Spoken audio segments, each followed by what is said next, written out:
Hey guys, welcome back to my channel, Edmund Mindaros, and for today's quick tutorial, and I'm going to show you guys on how to go about disabling script and runtime error messages on your Windows 11 or Windows 10 computer.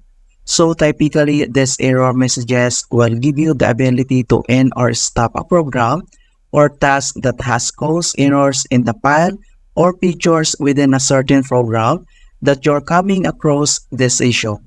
Then I'll show you how to turn that off, and keep in mind that by disabling runtime errors, you're not necessarily going to prevent the cause of the error from occurring. You just won't be prompted for a pop-up.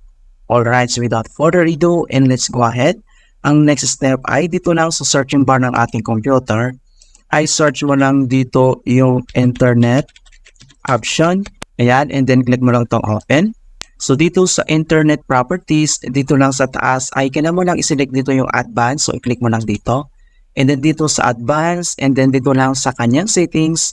And then under dito sa kanyang browsing, ay kailangan mo lang i-select or i-uncheck mo lang dito yung disable script debugging other dash on. Okay, so kailangan mo lang itong i-uncheck.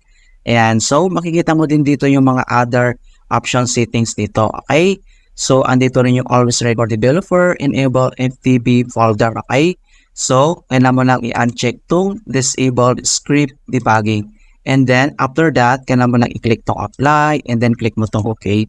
And then next, ay kailangan mo lang mag-restart yung PC natin. Ayan, so ganoon lang po kasimple kung paano natin i-disable ang script errors and runtime error messages in Windows 11 or Windows 10 computer.